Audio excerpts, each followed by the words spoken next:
स्वर्ण सिंह जी से जानना चाहूंगा कि आखिर दुनिया भर में कियोटिक माहौल का निर्माण करके, और खास अभी तक तो फिर भी सब कंबल ओढ़ के घी पीने वाला काम हो रहा था, अब तो खुला खेल फर्रुखाबादी है।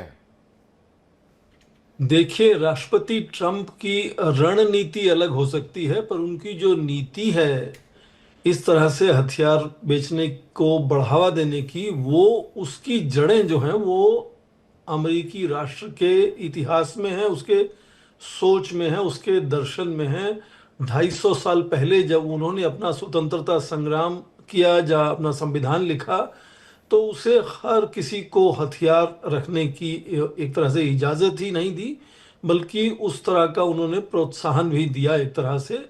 तो हथियारों की होड़ विश्व भर में लेकर जाना उनकी सोच में जुड़ा हुआ है। उसी के नतीजे से आप देखें, पिछले एक शताब्दी में, चाहे आप उनका कोरिया में देख लें, यहाँ कोरिया आज भी बटा हुआ है पर अमेरिका वहाँ गया था। वियतनाम पे गया था, वहाँ वो कम्युनिस्ट वियतनाम बना। उसके बाद इराक का हाल आपके सामने है, और अफगानिस्तान का हाल आपके सामने है। तालिबान को हटाने गए थे, तालिबान अब वहाँ बन चुका है।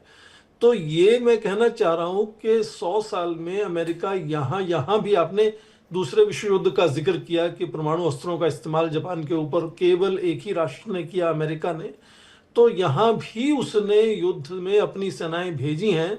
वहां जो अस्थिरता को सुलझाने वो गए थे, उससे ज्यादा बड़ी अस्थिरता छोड़कर वो वापस आए हैं। इसीलिए आप देखें, पिछले करीब 2 दशकों में जोसेफ नाई जैसे जो विद्वान हैं वहां, वो कह रहे हैं कि सैन्य ताकत अमेरिका की जो है वो अच्छी नहीं है, और वो एक तरह से फायदेमंद नहीं है। इसलिए सॉफ्ट पावर की वो बात करते हैं। इसलिए आज राष्ट्रपति ट्रंप क्या कहते हैं, सेना नहीं भेजेंगे, पर आर्थिक प्रतिबंधन लगा के, तकनीकी हस्तांतरण को लेकर, व्यापार को लेकर, निवेश को लेकर, टैरिफ को लेकर, ये आर्थिक जो उनके पास यंत्र तंत्र हैं उसका इस्तेमाल करके, और उसके साथ हथियारों का निर्यात बढ़ाएंगे दुनिया भर में।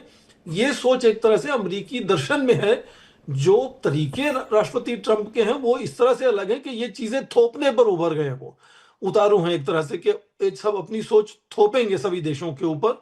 इसीलिए आज वो नेटो राष्ट्र के 32 सदस्यों को कह रहे हैं कि जीडीपी का 5% आप रक्षा पर आप खर्चा करेंगे, उसमें 1.5 डिफेंस प्रोडक्शन, मतलब परमाणु अस्त्रों के, शस्त्रों के, हथियारों के, यंत्रों के उत्पादन में लगेगा। और उसमें अमेरिका अपना फिर से साझेदारी, हिस्सेदारी अलग अलग जगह जाकर उत्पादन में बनाना चाहता है। तो उनकी जो जल्दबाजी है कि किस तरह से अमेरिका को समृद्ध राष्ट्र बनाया जाए, जहां जबकि हथियारों को छोड़ के दूसरे क्षेत्रों में प्रतिस्पर्धा में अमेरिका, खासकर उत्पादन वाले क्षेत्र में, बहुत पीछे रह गया है। सेवाओं वाले क्षेत्र में काफी आगे गया है, पर उत्पादन में अमेरिका बहुत पीछे चला गया। आगे कौन निकले हैं? चीन निकले हैं, और भारत निकलता हुआ नजर आ रहा है। तो इसीलिए भारत और चीन से उनकी नाराजगी बहुत ही व्यक्तिगत तौर पर, एक तरह से इमोशनल, या ईगो का वो इशू है एक तरह से। इसलिए जब भी उनको, चाहे वो तथ्य हो, चाहे वो उसका कोई लॉजिक हो या नहीं हो, पर वो अपना सारा गुस्सा एक तरह से निकालना चाहते हैं भारत और चीन के ऊपर। अब जल्दी से आप एक बात सोचें कि सबसे बड़े जो 7 युद्ध उन्होंने रुकवाए हैं, उसमें भारत पाकिस्तान को कहते हैं कि वो परमाणु युद्ध होने जा रहा था, और उन्होंने वो रुकवा दिया। आज सच्चाई यह है कि न केवल भारत ने बार बार समझाने की कोशिश की, पर आप देखें, पाकिस्तान के विदेश मंत्री डार भी कह चुके हैं कि भारत ने इस तरह की अमेरिका की मध्यस्थता को नहीं स्वीकारा था। ये सीधी पाकिस्तान भारत में बात हुई है।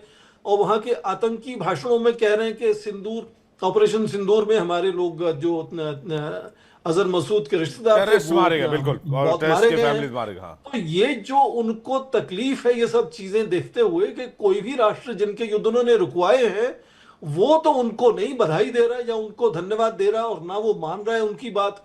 अपनी तरफ से वो 40 बार से ज्यादा कह चुके हैं भारत पाकिस्तान के बारे में, 7 युद्धों के बारे में।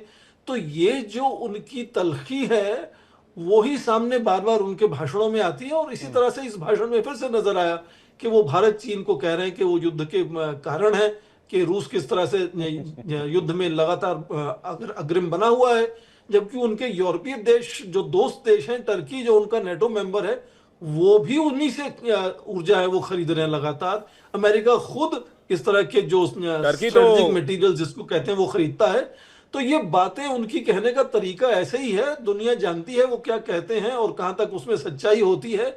इसलिए कुछ हद तक मुझे लगता है भारत को इन चीजों को नजरअंदाज भी करना पड़ेगा, ताकि जितना तालमेल बन सकता है, जिस हद तक बन सकता है, बनाने की कोशिश नहीं हो। तो फिर और महात्मा जहां वाला चोला उतार देना अमेरिका। भाई अमेरिका ही अगर पूरी दुनिया में वॉर सिचुएशन को लेकर, वॉर मॉन्गरिंग को लेकर अगर जिम्मेदार है या फिर उसकी भूमिका है, तो फिर महात्मा वाला चोला, लोकतंत्र वाला चोला उतार दे। सीज फायर करवाइए, आपने कहा था आप सीज फायर करेंगे, आप अपने वादे पर नहीं रह सके अटल, और अब आप जो है वहां से आपको चाहिए नोबेल प्राइज।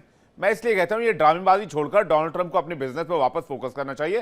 पॉलिटिक्स उनके बस का नहीं है और उन्हें इस बात पर ध्यान देना चाहिए। मैं जल्दी से स्वर्ण सिंह जी का रिएक्शन ले लूं, मैं उसके बाद कॉल सर और त्रिपाठी सर आपके पास आने की कोशिश करूंगा।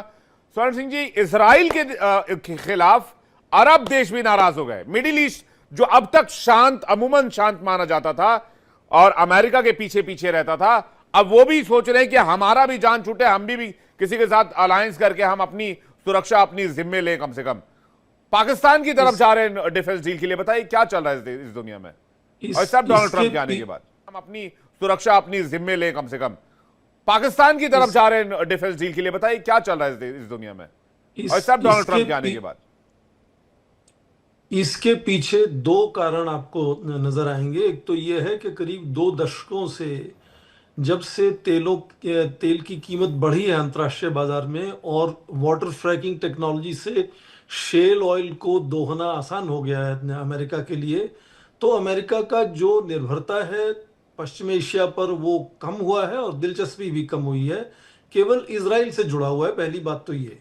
दूसरा, आप देखें कि जिस तरह से पिछले 2 सालों में करीब करीब इजराइल ने फिलिस्तीन को तो ऑलमोस्ट साफ कर दिया है बिल्कुल। करीब 65,000 लोग मर चुके हैं। सेना जो खत्म कर दिया दुनिया सर। की बड़ी अच्छी सेना मानी जाती थी, उसका कोलेट्रल डैमेज देख के आप देखें, हैरान हो जाएंगे आप कि इतने ज्यादा जो सिविलियन लोग मारे हैं हमास को समाप्त करने के लिए, और इतनी लंबी लड़ाई लड़ी है। ऑपरेशन सिंदूर एक अलग उदाहरण है उसके सामने। पर उसके अलावा लेबनान में जाकर, ईरान में जाकर, कतर में जाकर, तो जाहिर है कि मुस्लिम देश जो हैं वो खौफ में आ गए हैं कि उनको कुछ ना कुछ करना पड़ेगा इकट्ठे होकर। कुछ हद तक जीसीसी की तो इस तरह की पहले से कोशिशें रही हैं, पर मुझे लगता है अब ये ज्यादा बड़े स्तर पर, अरब लीग 22 देशों के स्तर पर कुछ होने वाला है। इसीलिए आप देखें कि डोनाल्ड ट्रंप अपने भाषण के बाद 8 मुस्लिम देशों के नेताओं से मिले हैं न्यूयॉर्क में। उनको जब ये चिंता होने लगी है कि यदि ये सब मुस्लिम देश एकजुट होकर एक सैन्य संगठन बनाकर खड़े होंगे इजराइल के सामने, तो शायद उनके प्यारे इजराइल को चिंता हो सकती है। इसलिए वो चाह रहे हैं कि इनको सांत्वना दे दें, रोकने किसी तरह से कुछ कोशिश इस तरह की करें, ताकि इजराइल का दबदबा पूरे क्षेत्र में बना रहे जैसा कि वो चाहते हैं। और वो एक रिवेरा टाइप बनाना चाहते हैं गाजा में, एक अलग तरह से। फिलिस्तीन कहाँ जाएंगे, कहाँ अपना देश बनाएंगे, वो उनको उसकी चिंता बिल्कुल नहीं है। तो एक तो ये बात है। और दूसरी बड़ी जल्दी से बात आपने पूछा कि वो किस तरह से अपना राष्ट्र चला रहे हैं। पिछले 25 वर्षों की देखें तो जो पहले राष्ट्रपति थे, चाहे वो जॉर्ज बुश जूनियर हो या फिर प्रेसिडेंट ओबामा हो, 8 साल में उन्होंने करीब करीब जितने एग्जीक्यूटिव ऑर्डर इशू किए हैं, ये उतने पहले 6 महीने में एग्जीक्यूटिव ऑर्डर इशू कर चुके हैं। तो मान लीजिए कि ये अपना कार्यकाल समाप्त करते करते 1400-1500 तो एग्जीक्यूटिव ऑर्डर इशू कर चुके होंगे। उसका मतलब क्या है कि हर छोटी बड़ी बात पर एग्जीक्यूटिव ऑर्डर इशू कर देते हैं। सर ऊपर वाला ही बचाएगा अब तो अमेरिका को। मुझे लगता है अमेरिका को डोनाल्ड ट्रंप के खैर से, वो गब्बर फिल्म का डायलॉग है, गब्बर के खैर से गब्बर ही बचा सकता है।